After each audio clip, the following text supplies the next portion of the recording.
அனைவருக்கும் வணக்கம். நான் உங்கள் டாக்டர் நிஜிதன் பன்னீர் கோவிக்காலிருந்து. இது ஒரு விழிப்புணர்வு உண்டாக்குற ஒரு வீடியோ தான். ஸோ கடைசி வரைக்கும் பாருங்கள். நேரில் வர நோயாளிகள் முக்கியமாக கேட்குற கேள்விகளில் இது ஒரு கேள்வி தான். டாக்டர், எனக்கு எந்த கெட்ட பழக்கமே கிடையாது, நான் நல்லா சாப்பிட்ருக்கேன், நல்லா உடற்பயிற்சி பண்ணியிருக்கேன், எனக்கு ஏன் இந்த நோய் வந்துச்சுன்னே தெரியல அப்படின்னு ஒரு கேள்வி.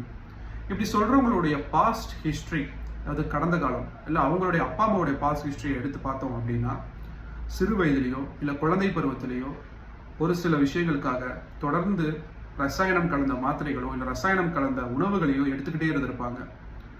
பொதுவாக இந்த ரசாயனம் கலந்த மாத்திரைகளும் சரி, ரசாயனம் கலந்த உணவுகளையும் சரி, உடனே எந்தவித விளைவுகளுமே கொடுக்காது. ஏன்னா அப்படிதான் வடிவமைப்பாங்க. அதனால தான் வியாபாரமும் நடக்கும். அது எல்லாமே சில ஆண்டுகள் இல்லை பல ஆண்டுகள் கழித்து தான் அதோட விளைவுகளே தெரிய ஆரம்பிக்கும். அப்போ நமக்கு எதனால வந்துச்சுன்னு நம்மளை கண்டுபிடிக்காத நிலைமை கூட ஆகிடும். அப்போ அவங்களுடைய பாஸ்ட் ஹிஸ்டரி எடுத்து பார்த்தோம்னா, இந்த தொந்தரவு அவங்களுக்கு இருந்திருக்கு, அதனால இதுக்கு ரொம்ப நாள் மாத்திரை எடுத்திருக்காங்க அப்படிங்கிற ஒரு விஷயத்தை நம்மளால கண்டுபிடிக்க முடியும்.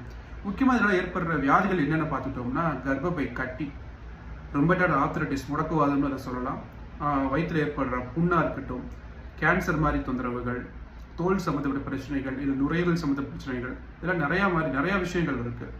இப்போ சிறு வயதிலிருந்தே இயற்கை சம்மந்தப்பட்ட மருத்துவமும் சரி, இயற்கை சம்பந்தமான உணவுகளையும் சரி தொடர்ந்து கொடுத்து வந்தோம், இல்லை நாம எடுத்து வந்தோம் அப்படின்னா எந்தவித பக்க விளைவுகள் இல்லாமல், எந்தவித நோய் நொடி இல்லாமல் நம்மளால வாழ முடியும். அதில் முக்கியமானது ஹோமியோபதி மருத்துவ முறை. இந்த மருத்துவ முறையில் உங்கள் குழந்தைக்கும் சரி, இல்லை நீங்களும் சரி, இல்லை பெரியவங்களுக்கும் சரி, பிரச்சனை ஆரம்பிக்கும் போது எடுத்துகிட்டு வந்தீங்க அப்படின்னா எந்தவித பக்க விளைவுகள் இல்லாமல் எளிமையாக சரி பண்ண முடியும். ஸோ தேவைப்படுறவங்களுக்கு இந்த குறிப்பை நீங்கள் பகிருங்க. நெக்ஸ்ட் ஒரு குறிப்பில் வேறு ஏதாவது தொந்தரவுகளை பற்றி நம்ம தொடர்ந்து பார்க்கலாம். நன்றி.